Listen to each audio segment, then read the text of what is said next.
Hello, and welcome to Heardable Talks, the new series from Heardable where we are interviewing industry thought leaders about marketing, digital marketing, and branding, and the tech behind it.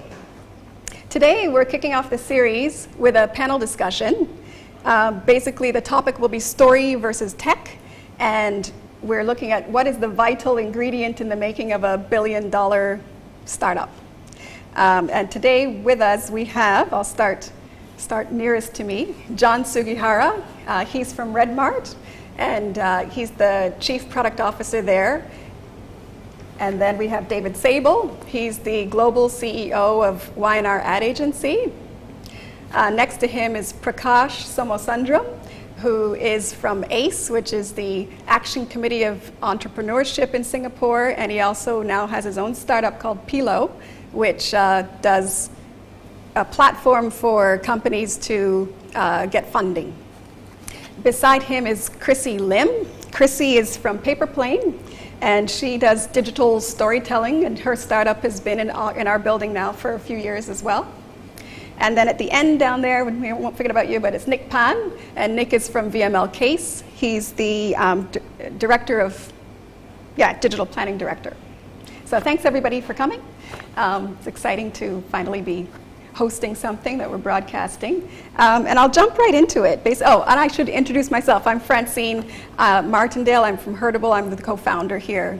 And so thanks for joining me. The topic today being brand versus tech, story versus tech, the vital ingredient in making a billion-dollar tech startup. The first thing we wanted to do was define what do we mean by brand story. So I thought I'd go to David, who's here from the ad world, to help us understand what we mean by that. He's actually here from New York. I don't know about the ad world. So I think, though, let me step back.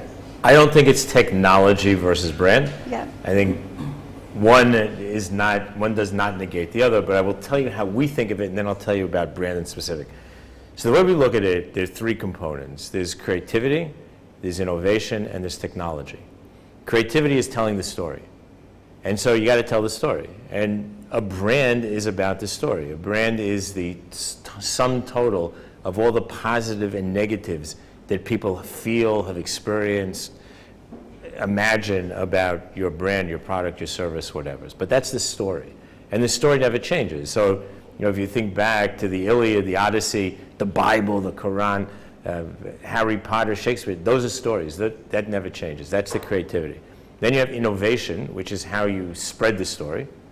So that could be Facebook is an innovation, WeChat is, they're just innovations. In and of themselves, they're just software loops.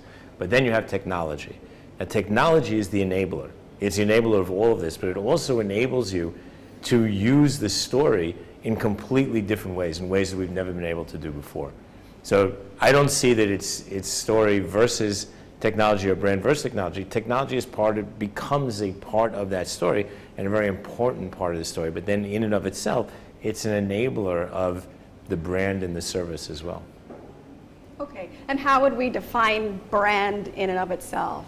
So as I said, brand is the sum total of everyone's experience with your product. So that's all a brand is. A brand is, so if you have a can of Coca-Cola and you have a certain expectation about what that is going to taste like, what it's going to feel like when you hold it, the sound it's going to make when you pop the top, and if any one of those things doesn't happen, then the brand hasn't fulfilled its obligation to you.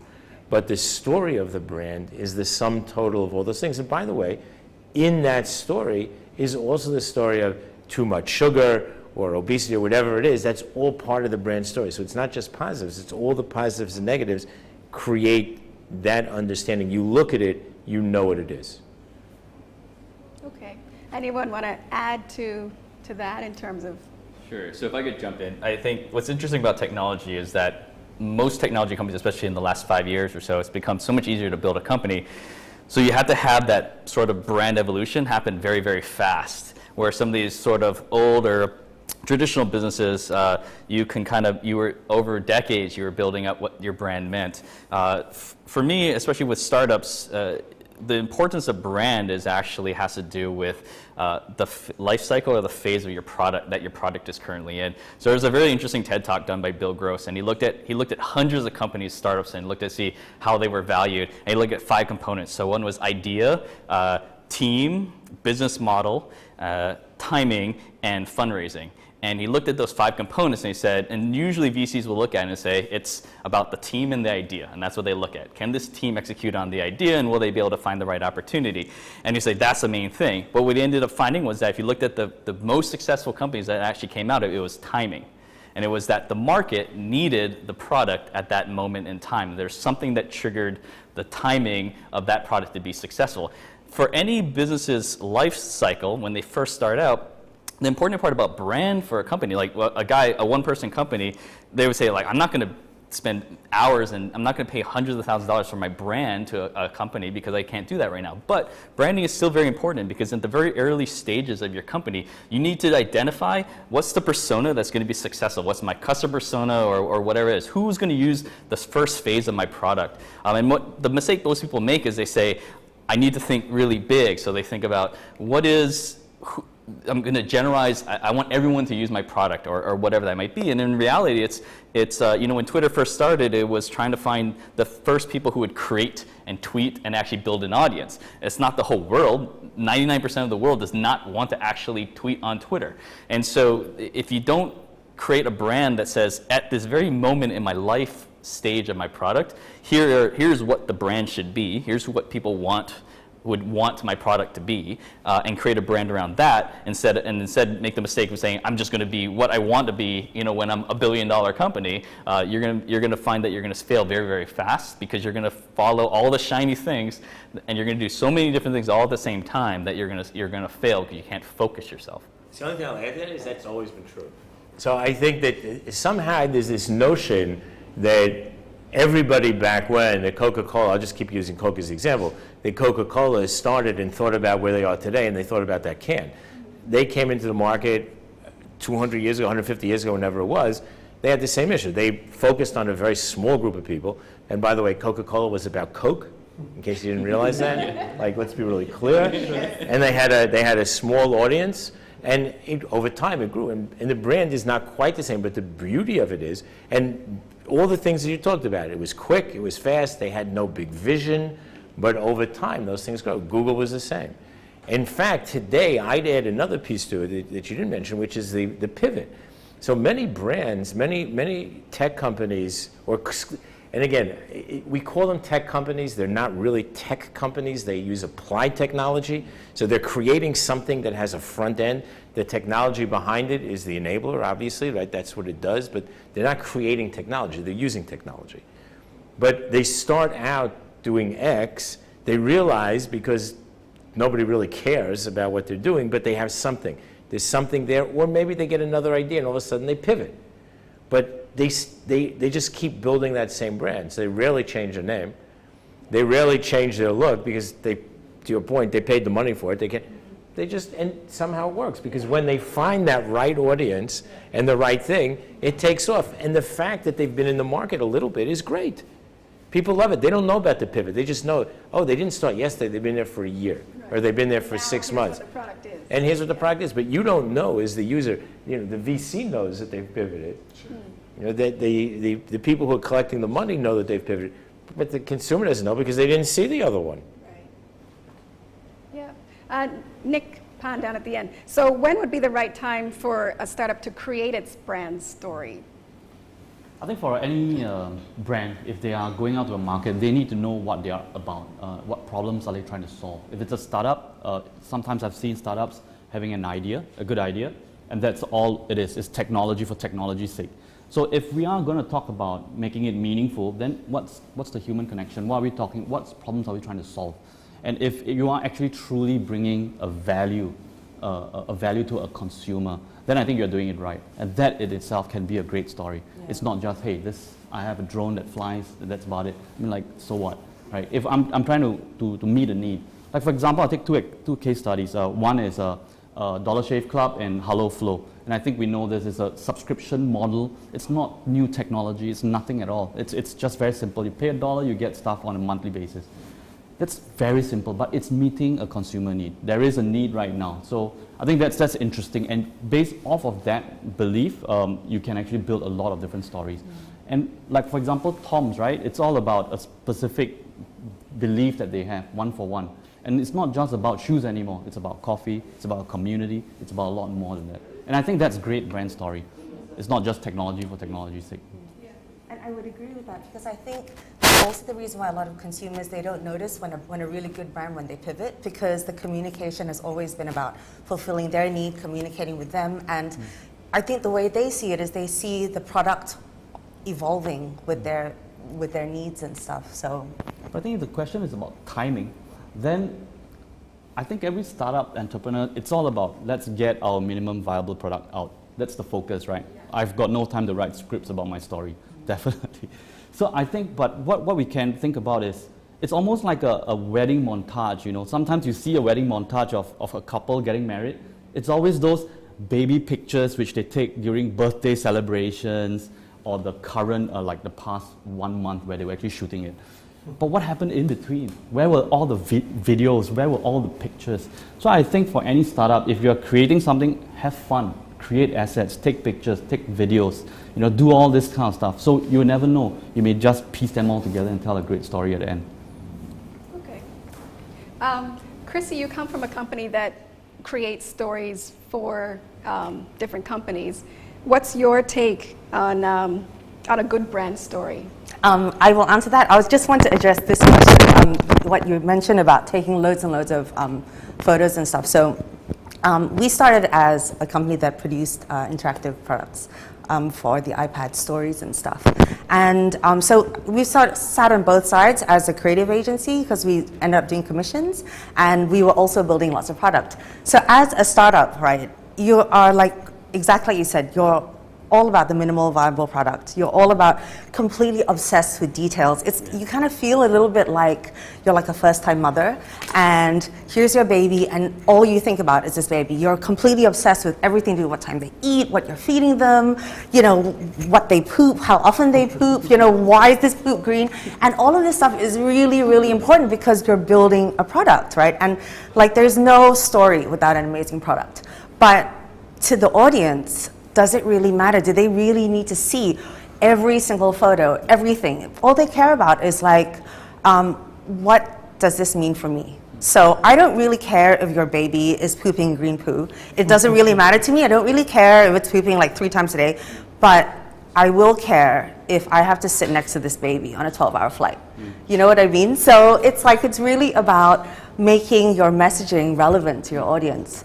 So, so a lot of what we do is like, we try to simplify stuff for people, try to translate it, and try to, because at the end of the day, I think that a really good brand story, to answer the question, is all about the user. It's all about your audience. It's all about what they need. It's all about, it's less about, I think in the old days, it used to be about who's the hero for me. It's always the question, who's the hero? And in the old days, it used to be the brand would be the hero, the product would be the hero. And that's a really great thing, but I think that's kind of losing its appeal, because everyone talks about their product, everyone talks about their brand. And I think what people want to listen to is, what does this mean for me? How does this impact my life? How is it going to make my life better?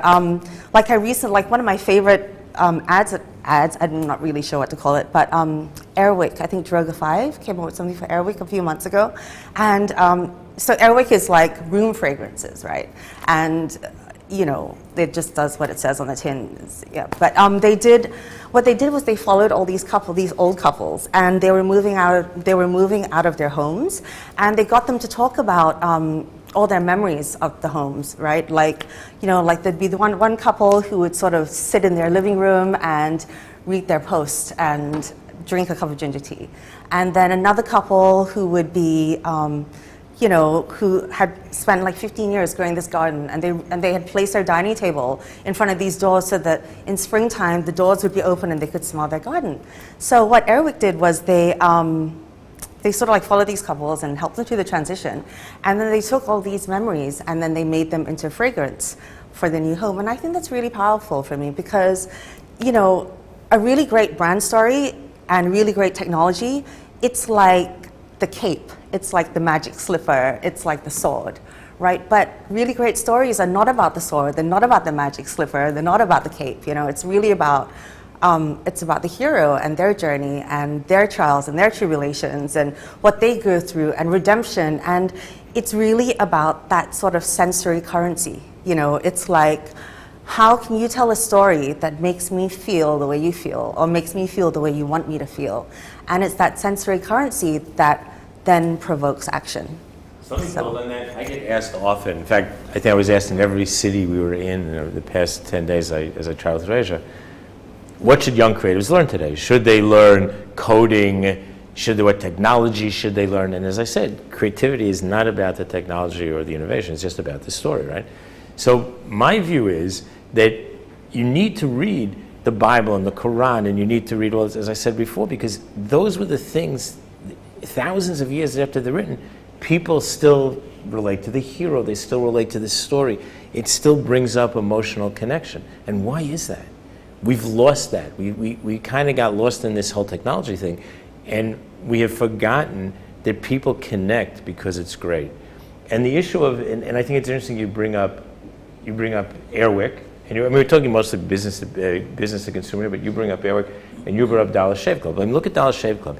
You do not have to have any technology to make that business work. You could do it with index cards and a telephone. You could do it with shouting from a roof. I mean, you could do it a lot of different ways. Technology enables it. It makes it easier. It makes it more efficient. It makes it quicker, easier to buy, easier to connect, etc. But if you think about all the great businesses, all the great quote-unquote digital businesses, whether it's Dollar Shave Club, Warby Parker, Tom's, Bonobos, you don't need any technology to make them work. The first piece that works is the human connection.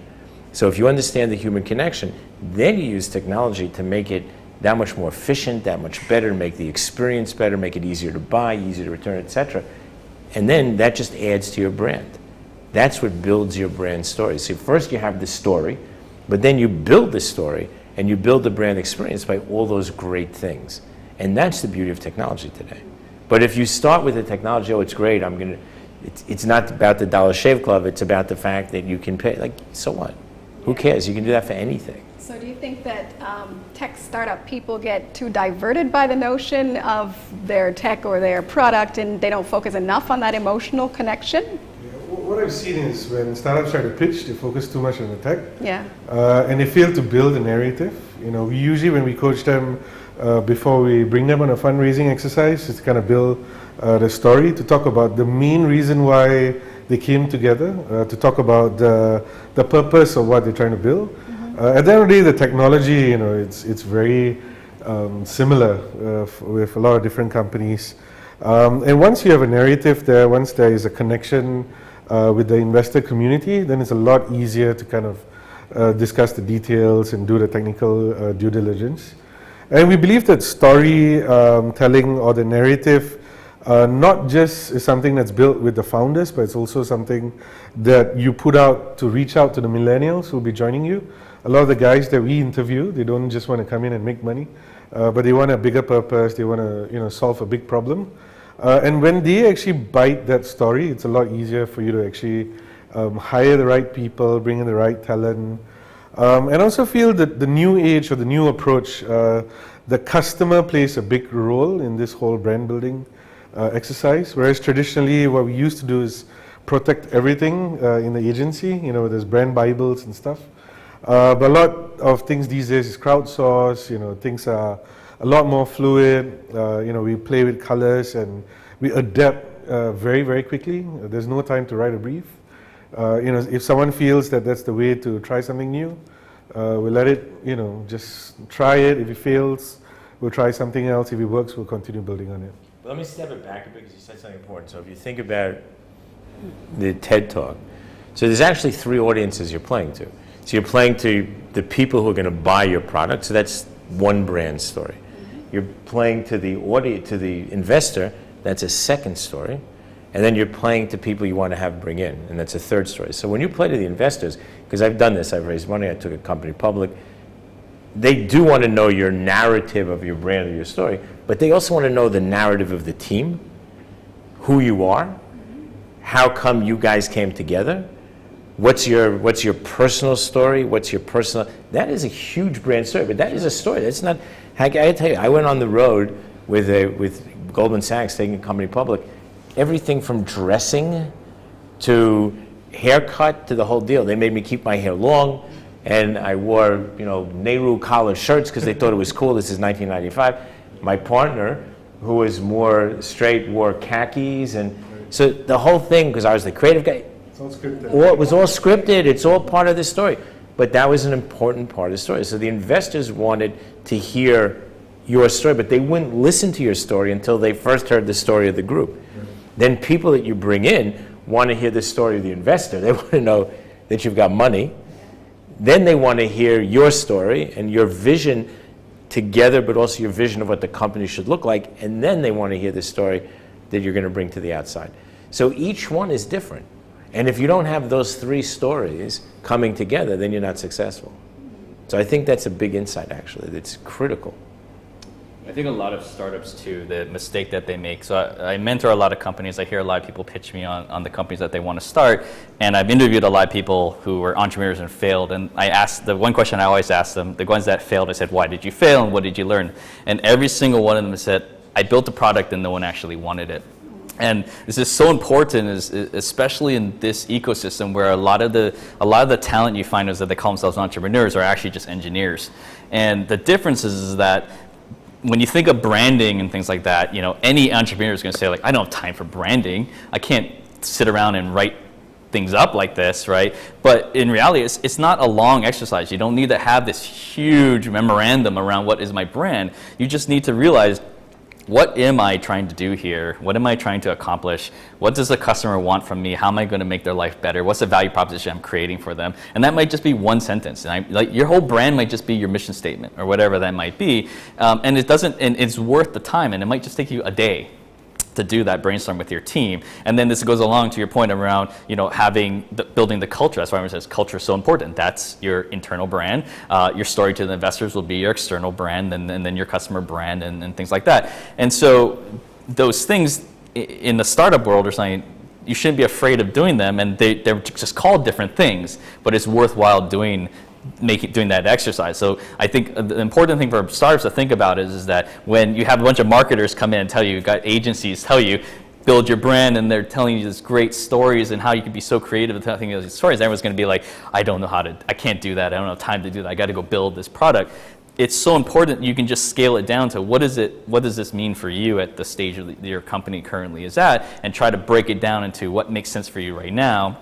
And as you grow, you're going to have to start having broader conversations around what does my brand actually mean to the world and things like that. And that conversation will evolve as you progress down that path. But it's extremely important because a lot of your success as a company will be defined by how you define these brands, this branding of yourself, and how you focus against those brand. In the beginning. Even more so in the beginning, because you have so little time. If you said my brand is to dominate the world and I have $500,000, how are you going to do that? But if I said I want to win any person who goes to school in public school in Singapore, and that's my brand right now, that is much easier to do right now. That you can chew that off right now. My mission statement is I want to educate, or I want to touch the lives of every student in the world. That could be your mission statement. That could be your ultimate brand. But you ain't doing that right now with $500,000. So you need to decide, what is my brand at this very moment, given the situation I'm currently in. Yeah. So we had a question of, does it take millions of dollars to make $1 billion brand? It sounds like the answer is not at first, and that as you grow, you can keep reiterating what your brand is, or growing what the definition is as the company grows. Is that what we'd say? At the end of the day, it costs money to talk to people. Yeah. So the bigger you get, the more money it costs. It's like pretty simple. And I think again, I think if you go back 10 years, there was this notion somehow that if you had a digital communication, didn't cost money. And it was a time that it was true, because everybody said, well, we're not going to take advertising, we're not going to take money, it's all free.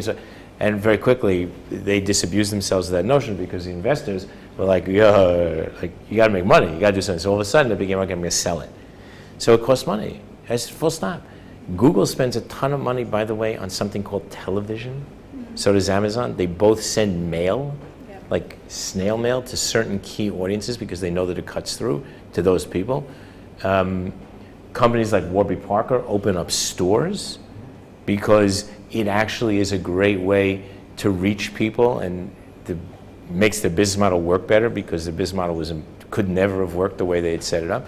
So these things, but it was big enough. So take Warby Parker. This is a great example of what happens in a brand pivot. So Warby Parker comes along, raises money by saying, okay, we've got this great concept. We're going to disrupt, which is a word I hate. We're going to disrupt the entire eyeglass market because you're never going to have to go into a store again. That's how they raise money. They said, we're going to send you 5 pairs of glasses. And I got to tell you, having owned a startup in the 90s that was about logistics and it was an early retail, the business model, you didn't need to go to the Harvard Business School and get an MBA to figure out that how am I going to send 5 pairs of glasses to everybody in the world to try on, get them back, which by the way is the most expensive part of any commerce is the return, not the outbound, because now you got to get back, is it broken, how do you resort it, it has to be cleaned and disinfected, they didn't send it back, you have to run after it, et cetera, et cetera, et cetera, and think about the inventory you need. It was an impossible business model. So very quickly they realized we got to open stores because they ran out of inventory. So now they open stores. That's okay. That's a bit of a pivot. They forgot that they said they'd never open stores, but it's all right. Meanwhile, it's done incredible for their brand because they open them in cool neighborhoods around the world, like really cool places. You get to see this stuff. Your friends come with you. And what's interesting is you can Google this and check it. The founder said, the reason I did it, we opened stores because we realized when we ran out of inventory, that people came to our house and tried the glasses on. And the experience that they had trying it out in front of each other was way better than we were having with people who just got it in their house. Like, insight, where was the insight going in? But it's okay, they raised money. The story was good enough because these guys occasionally like that digibabble stuff, so it was good, it worked. They gave them the money, but now the success is being driven by more. So I think that's a great example. So they were able to transcend it all and create a great brand. It's not about getting it online. That was their first iteration, but there's no emotional connection there. The emotional connection is great looking glasses. In a cool place. Cool place, interesting to try it on. You get a cup of espresso, try it on, your buddies come with you, and that's a story, right? That you can sell. You can't sell, you get a box at home and you try them on in front. Like, who cares? Yeah. So for the tech companies that are here, how would they cut through the noise of, like in the given industry? Let's imagine that you're in industry X, and there are 100 other people also trying to launch startups in that same space. What's the way for you to differentiate what you're doing versus what they're doing? Anyone want to jump on that one? I think you need to use all the tools that are available to you. Yeah. And you don't start marketing only when you have a product to push. Right from the time that you came together, whatever medium that you're most comfortable with, whether it's a video to kind of encapsulate the story, or you have a CEO who blogs regularly. But the key thing is to continuously to tell that story and make that into like the way of life. Whereas what we see with a lot of startups, they get into different phases. This is the build phase, this is the fundraise phase, and for each one of it, they start to plan something around it. I feel that the story and the narrative is something that is continuous, but you evolve and you fine-tune it depending on who that audience is or which phase, like what Chris mentioned, and then you tell a different story. But the storytelling doesn't stop. It's an ongoing, continuous thing. One thing you mentioned was founder stories. How important is it to have a kind of brand story around the founders of a tech company?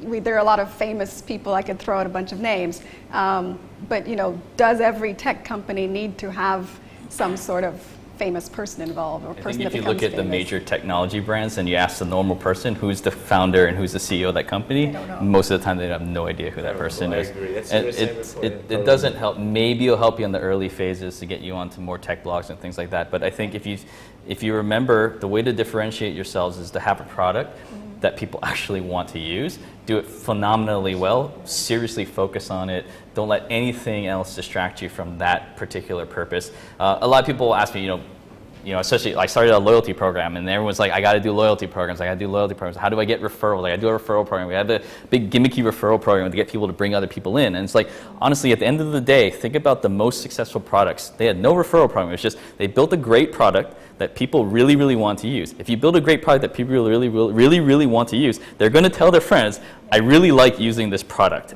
And a person will bring another person who will bring another person and dozens of people.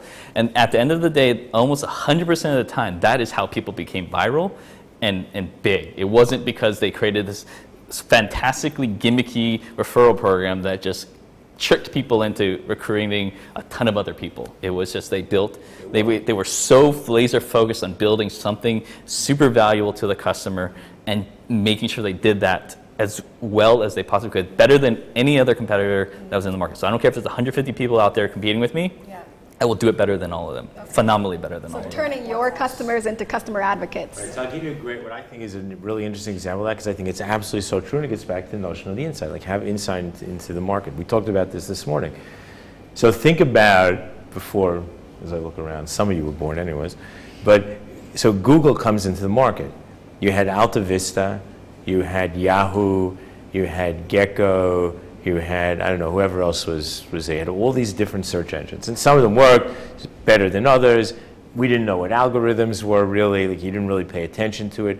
But I remember the first time I used a search engine. It was Gecko, it was really simple. It was all dial-up, it was probably 1986, 87 maybe, like really early, and it blew my mind.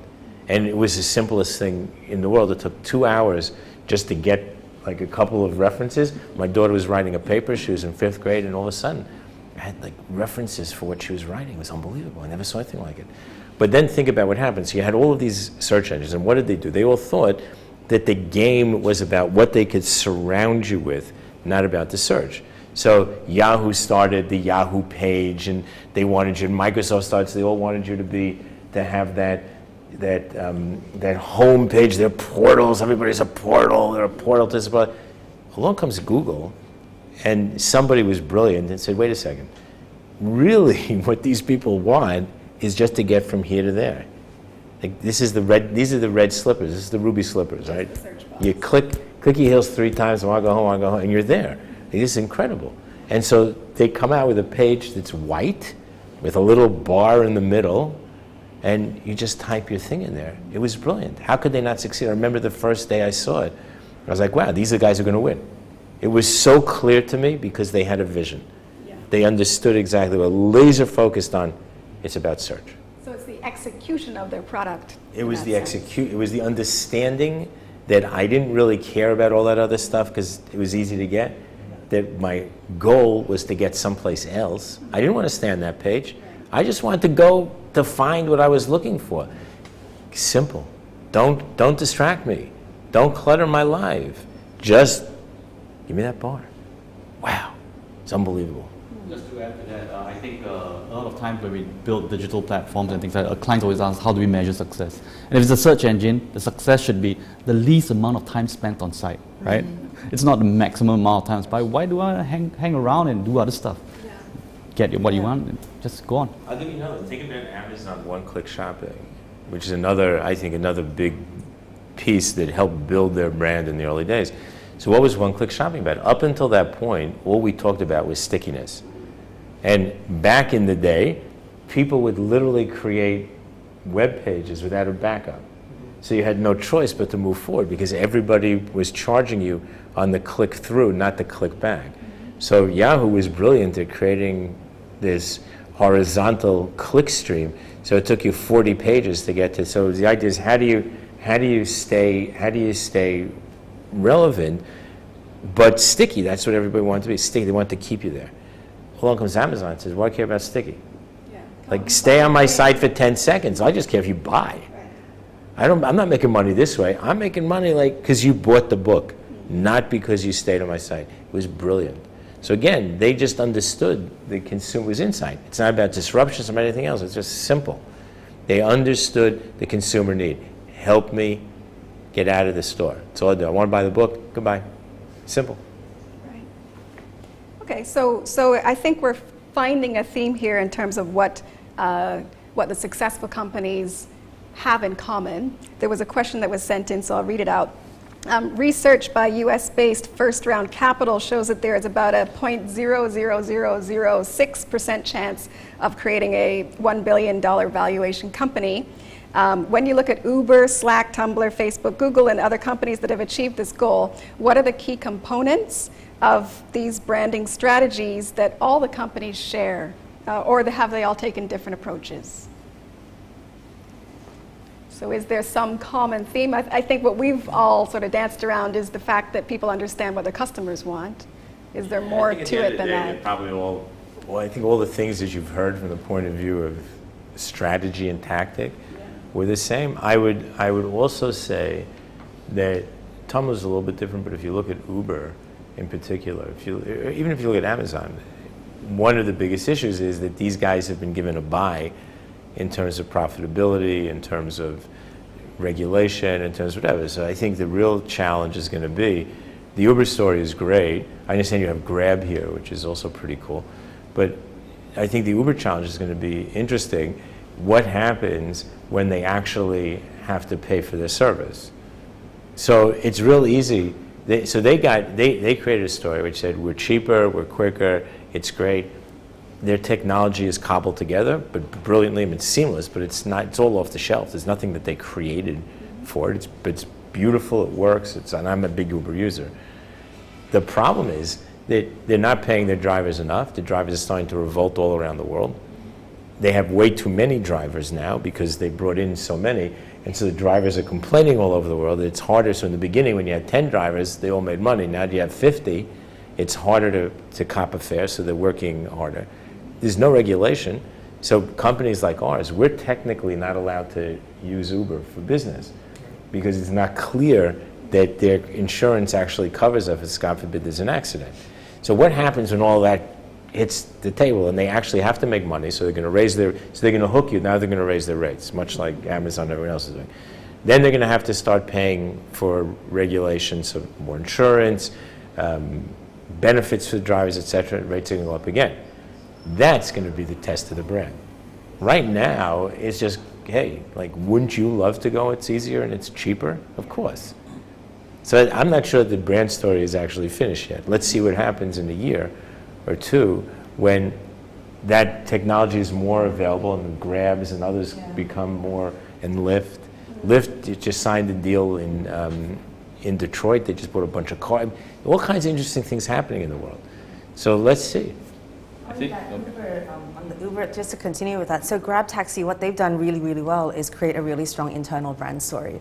So before, in Singapore anyway, you had comforts and all of this, and all the taxi drivers, all these companies put the customers first and didn't really care about their drivers at all.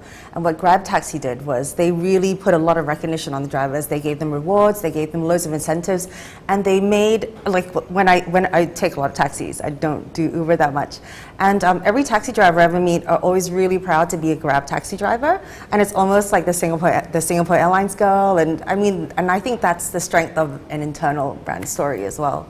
You have to make the people who enable your brand proud to work there. To the outside, I believe. Exactly. Zappos Service. does that, by the way. Yeah. Exactly. So Zappos does that. We talked about that today at a forum for retail. So Zappos had their pre-Zappos. So the typical call center, the idea is to get off quick because it costs money. You don't want to talk. Zappos encourages people to call. Do you know that on every page on Zappos' website there's an 800 number? Now they hope that people don't call or they don't need to, but they put it there because it's it's a brand story. It's part of if you're really going to give service, make sure you know that there's a human being on the other side. We're telling you there is, you can call. So today we heard the story that the ultimate longest call was 10 hours and 49 minutes or something. You can Google this. And they sold one pair of shoes at the end. But that's the beauty of it, because when you have that internal brand story, that becomes part of the external brand story. And you as a consumer know that somebody's going to be on that phone with you 10 hours to solve your problem. Hell, you're going to go to that company. I think you should discount the last few years as far as valuations are concerned for billion-dollar companies, because a lot of money came into the market that actually never belonged there. So there's a lot of companies that got the billion-dollar valuation that really shouldn't have. Right. If you were to shave away all the ones that aren't really supposed to be there, I think the unfortunate answer to this question is that the companies that actually truly became billion-dollar companies started with an idea that was so ludicrous that no one believed that it would actually work. And there's just one or two people who said, that sounds good. Think about Airbnb.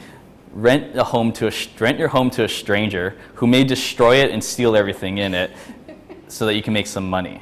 Yeah. Almost every VC would say, like, I am never going to invest in that company. It sounds like a liability nightmare, right? If someone pitched that to you, and actually I heard in NPR this morning, and this professor at Wharton, I think, it was approached by the Warby Parker guys, and they said, we're going to build an online site to disrupt the eyeglasses market, and we're going to launch, and a day before they were going to launch, the website didn't work. And he's like, I'm not investing in a company whose entire business is based on having a website. You can't even figure out how to build a website, right? And so I think the craziest ideas are the ones that will become the billion-dollar ideas, but there are very few people who can, one, have the idea and have the tenacity to keep chasing that idea, and then find someone that actually believes in that idea. So most of the time, those guys actually do fail because they just can't find someone who will believe in the idea. So there's, on the other side, there's a bunch of companies that are more like lifestyle, but sort of they will do decently well, but they won't do $1 billion, and that's where you'll see a lot of this come out of where you can actually control sort of the outcome of it. I think the $1 billion companies is very, very hard to do, and it has almost nothing to do with branding in a sense. It is a lot. A bit of it is just pure luck. You just happen to come on an idea that was the right time. You found a guy who believed in you, some crazy person that believed in you that was going to put money into it. And you found a crazy bunch of guys that will build it with you and just sit there and wait until the timing it caught up to your idea. So I think $1 billion is very hard. Now, when you're talking about sort of more realistic companies, then there's a lot more people out there that can potentially execute on something like that. Well, Airbnb is a great example of this story. So, and it's worth Googling and reading about, but from the beginning, they got that it was about this story. So everything else aside, people trashing your house and vomiting all over your floors, like those were unfortunate issues. But what they were maniacal about from day one was the story. And so this story is not the story of Airbnb, it's the story of the person who goes to that house and rents it and has a great time, and the person who is happy to do it. And there's incredible stories. And if you go to their headquarters, you see pictures all over, and each picture is a story. They're absolutely maniacal about it. And I love that, because what they did is they transcended the negative. As I said, the brand is all the positive and negative, so you know the bad side. But you also know the positive side. And the positives need to outweigh the negative. So when you read those stories, you read about people who found friends for life, or had an experience that blew their mind, or who went someplace that they've never been able to go to before, and the only reason they could was because had they been in a hotel, they wouldn't have had the ability to actually connect into a community of people. It becomes, it's incredible. So they've understood that intrinsically, that was going to be, the human story was going to be their thing. And I think that goes back to like the early personas too, right? So like, there's a whole bunch of people in the world who would say like, that doesn't appeal to me. Like I don't want to share.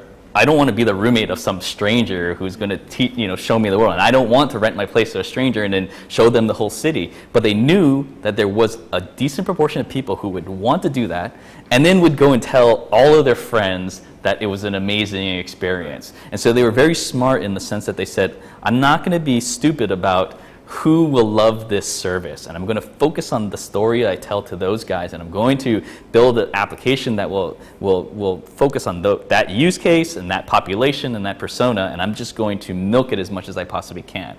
And then those early adopters grew to a certain point where it tipped, and then you have the followers who then come and say, now it's just more of a hotel alternative, which is where they're at this moment. But they knew that if they didn't build that core group of people who would brand them as like a safe place to both rent and rent out from, they would never be successful. Right, that's an important point. I think, again, the notion of they had an insight, because people have been doing this forever. If no one had ever done this in the history of the world, there'd be no Airbnb. Like, nobody's ever been successful in doing something that people don't do. All the successful companies come about because they take something that's intrinsic to what people do. So they took it, to your point, people have been doing this forever. People have been doing B&Bs forever, they private B&Bs off the charts, and you go and you hear some good stories, some bad. They made it efficient.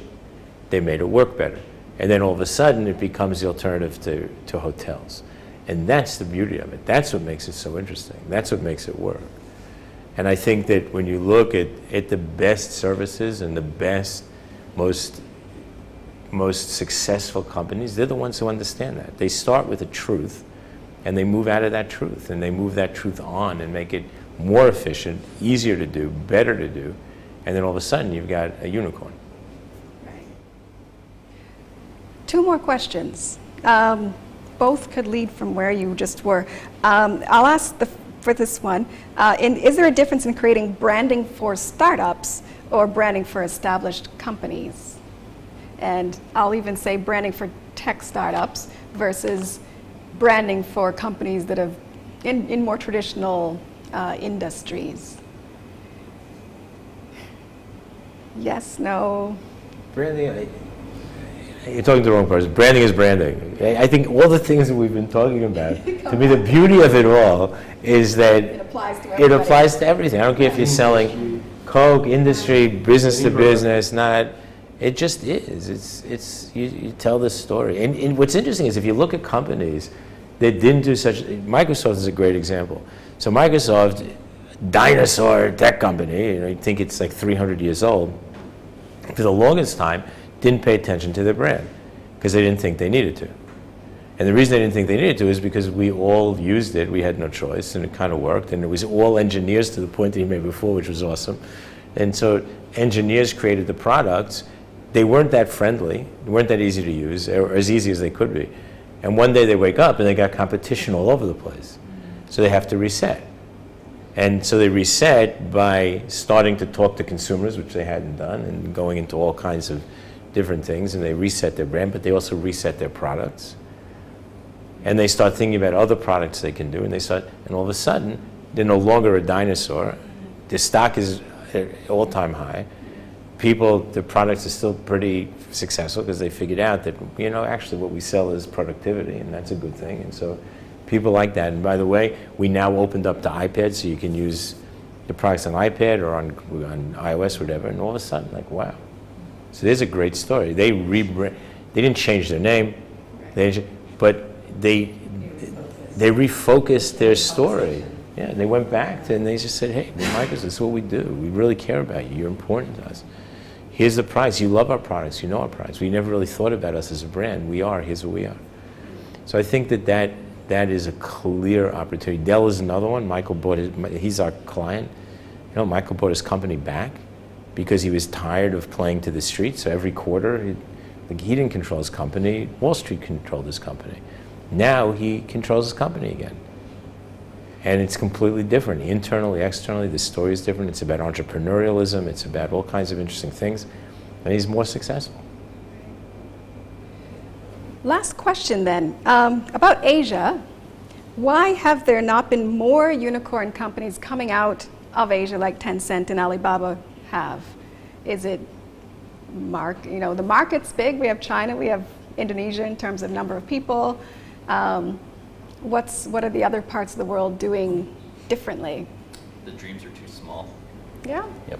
So if you think about most of the ideas that come out of here, they want to solve a problem that is localized or it is not a huge problem. I think their mission statement is too small. And they dream too small.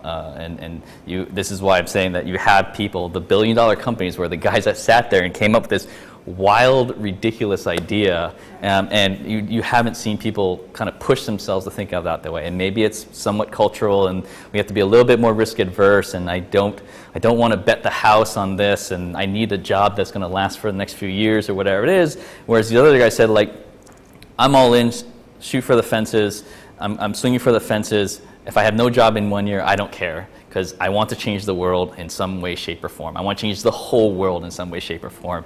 That's what a billion-dollar company is thinking. That's what the founders of a billion-dollar company is thinking. Not, I could win this country and then that'll be pretty good and maybe someone will buy me for $10 million or something like that and stuff like that. It's just, I want the whole world. Yeah. Just on passion alone or dreaming big, it's not enough. You need to have your business acumen. You need to be realistic about things.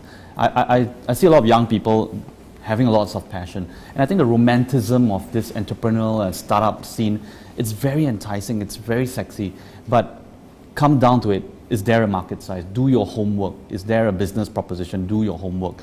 And I find a lot of times young people stuck to the technology, stuck to the innovation of things, and they forget to do all their homework. So I think that's a bit of a drawback for them. I think what's interesting to me is I hadn't quite thought of it that way. See, one of the things that appeals to me about Asia and always has is that there's a longer term view of life. And I think that that longer term view of life is ultimately going to make a difference in everything. So over the weekend, I spent some time looking at the valuations of Alibaba and WeChat and for a piece that I'm writing. And when you look at it, it's actually quite absurd that for Alibaba, so if you take Alibaba and Amazon, Alibaba sends out 4 times the number of packages a day that Amazon does. Wow. And yet their valuation is like, nope, it's a quarter. And it's ridiculous, right? On the other hand, to be fair, average order value in China is lower, so Amazon has more revenue, but Amazon's also losing a ton of money, and Alibaba's making money. So I look at it and I say, ultimately, I put my money with Jack. Yeah. Totally. I'm a total acolyte of this guy. I'm his disciple. I don't know him. I've heard him speak a few times, but I'm his disciple. Because what he talks about is having gone to America and learned about retail in America. And then he says, I just took what I learned and applied it. And you think, boy, what a bunch of schmucks back in America that they can't figure out what this guy's figured out. And he unabashedly uses television. So it's really interesting if you think, and again, I think this is why ultimately there's going to be so much more coming out of Asia. When they did Singles Day, so you had to read the headlines in all the Western papers. They were all about the great digital surge, and it was still true. But what they didn't write about was that he bought up television.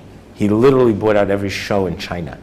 And they were just running all this stuff. And then inside those shows, they had the digital they had the cues to go out and buy. It was brilliant. So, but that they conveniently forget. You couldn't escape the message on TV. So they don't get it. Right? So we just look and say, oh my God, but it becomes a digibabble story, as opposed to, no, do you not understand that this guy has tremendous insight into his country and into the people and into what they're doing? And I believe he's going to take that insight and apply it. WeChat is the same thing. When you think about WeChat, so WeChat has a little more than half the number of people that Facebook has. And yet it's only in China, and Facebook's all over the world. Hey, who are you going to bet on? Yeah. You know, I downloaded WeChat. I wish unfortunately, it works out here. It doesn't, not enough people in the West yet. But why wouldn't you be using WeChat to do all your stuff? Now, ultimately, WeChat could buy Facebook. And if you really think about it, the only piece that's missing on WeChat is that little Facebook thing. It'd be pretty easy for them to gobble that up one day and stick it as one of the apps on WeChat, or maybe do a third-party deal with them like they're doing with everybody else, and that would be brilliant. But think about it. So I think ultimately, because of the long-term view here, you're going to see explosions from this area that are going to change a lot of in my opinion, they're going to change a lot of the businesses. So.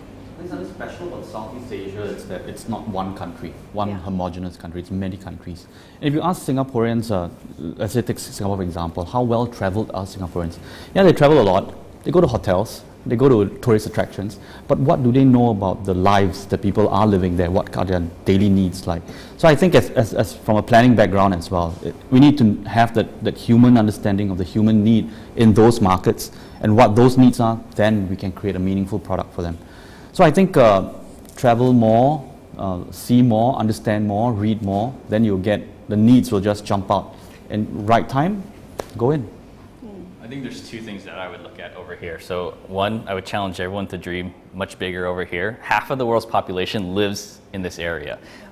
And that half of the world's population is where the US was economically and sort of in its stages in the 80s, 70s, 60s, 50s even. You know, it's like it's such at the early stages of the development, and there's so much potential. Like you could literally open up a store, replicate what the U.S. is doing, and over the next 10 years, you're going to see that thing just explode.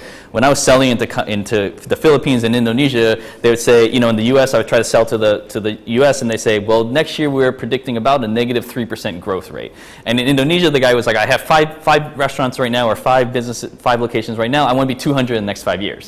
That's a very different conversation than you get in the U.S. And that's happening over here. So there's a phenomenal amount of opportunity. So people need to think really big when they think about over here and focus on it when they do that. But they have to take the kind of that risk to think big and do that. The second thing I would challenge people to do on is actually look at the U.S. what's been successful there, but then also take advantage of the fact that these guys are at the beginning stages of what they're going to become. So there's a ton of opportunity to leapfrog the Western countries. So let's look at mobile technology, right? You look at most of these countries, they're like, running cable to homes is ridiculous. I'm just going to go straight to mobile. And now you have mobile 4G, 5G rolling out to developing countries where the internet is faster in some of these third world countries than it is in the US now. And they're like, oh man, I finally got 10 megabit connection to my house. I pay 1/3 the price in Singapore for a gigabit network to my home, right? I mean, it's phenomenal. And then you go down to Indonesia and they're like, oh yeah, 4G, you know, I'm getting 100 megabits to my phone.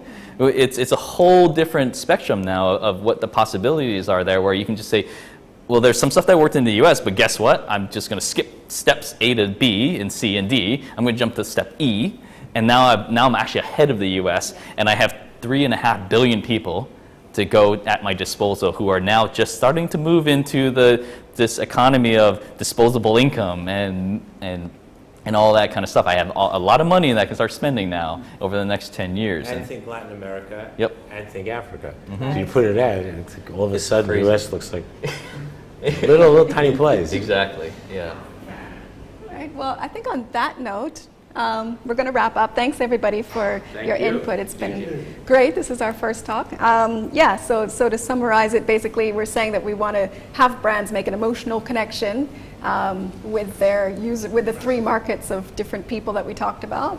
Plan how their brand is perceived by these people, and then get them to care about it and want to buy it and want to tell their friends and be the customer advocates. So thanks everyone. And don't sell Asia short. Don't write off Asia. Yeah. All right. Thanks, and tune in again another day.